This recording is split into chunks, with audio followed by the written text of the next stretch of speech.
Hi, welcome back to Workwoman and Happy New Year. What I'd like to talk to you about today is the illusion of truth. Now, what I believe the illusion of truth is, or I think how we see that play out, is people around us telling others what they want to hear versus being honest. I think this can happen when people are fearful of maybe being cast out or unpopular, maybe the risk of suffering negative ramifications or consequences if they are honest or truthful.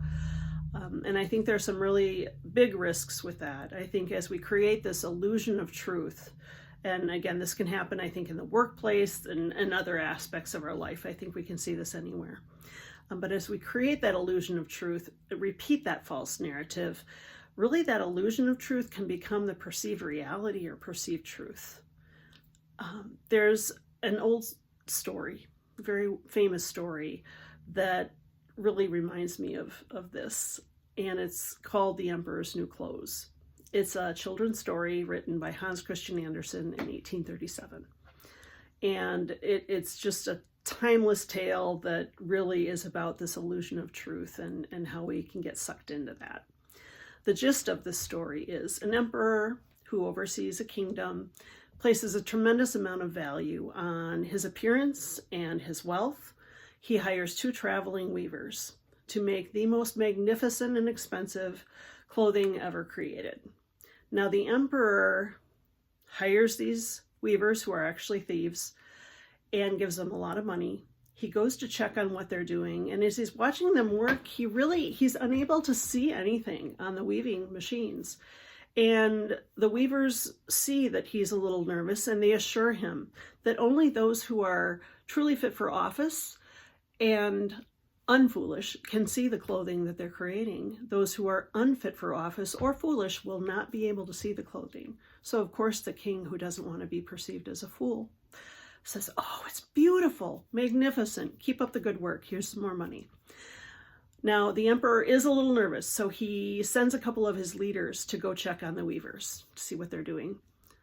And the leaders, who are fearful of being perceived as foolish or unfit for office, also confirmed with the weavers and to the king, magnificent clothing. It's beautiful. Haven't seen anything like it ever before.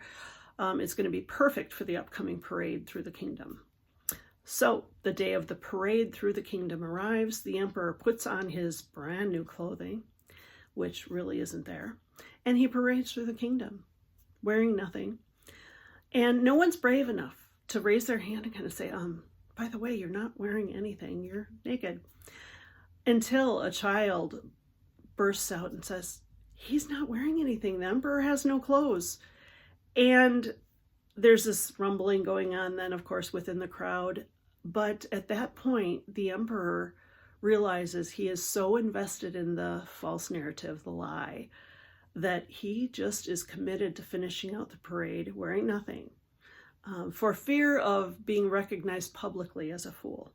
So he keeps on walking through the kingdom wearing nothing. And I just think that says a lot. I think we can see that, sadly, from time to time in our work environment or in our personal lives or in our social, political environment. I'm pretty sure that everyone in the kingdom felt the emperor was a fool, whether he acknowledged that or not. So just, again, an interesting and timeless story about some things we still see happening around us. You know, how does that really translate into what we might see in current day work environments? One example may be a company is struggling to complete some important work by the end of the year. They have some deadlines that may not be met.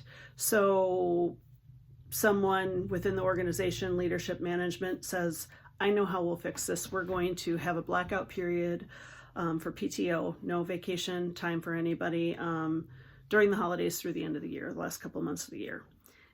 That will help us get focused, everyone get on board. We're going to get this work done and meet these deadlines.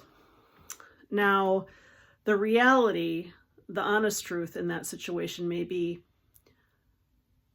taking away employees' ability to step away from work during the holidays really isn't showing those employees that we value them and we care about their mental, emotional, physical health, and we want to give them time away from work during the holidays, or really using their paid vacation time or paid time off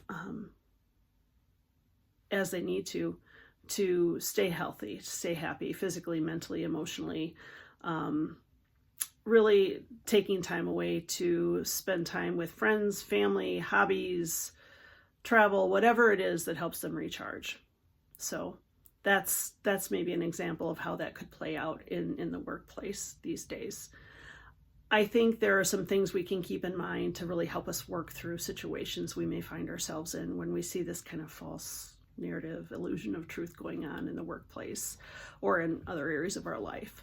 I think taking the time to speak thoughtfully and honestly and professionally, and really thinking about where, when, how, and with whom you want to share your thoughts, your concerns, maybe suggestions, is really, really important. I think remembering that you are your word is also going to be helpful. I think what we say is really, really important. What we do is even more important than what we say. So again, we are our word in our words that we use and in the behaviors that we display. I think it's also important to understand the risks associated with speaking that truth. I think taking time to talk with a trusted mentor or coworker or a trusted family member or friend about the pros and cons, because let's be honest, there can be some risks associated with speaking about these things and expressing concerns. So I think really understanding and being honest about what those risks may be is important. I think last thing that I think can really help is considering what type of person am I, and that ties directly back to integrity, of course. What type of team organization do I want to be a part of? What type of leader do I want to follow? And what type of leader do I want to be? Because I think we're all leaders at different times in different roles or different parts of our life. So I hope you found this helpful and interesting, and we're able to glean some little nuggets that you could apply in your work life or your personal life. If you like this, please hit the like button and subscribe. Maybe share this with others that you think might find value in what I'm talking about. Have a great day, and we'll see you next time. Bye-bye.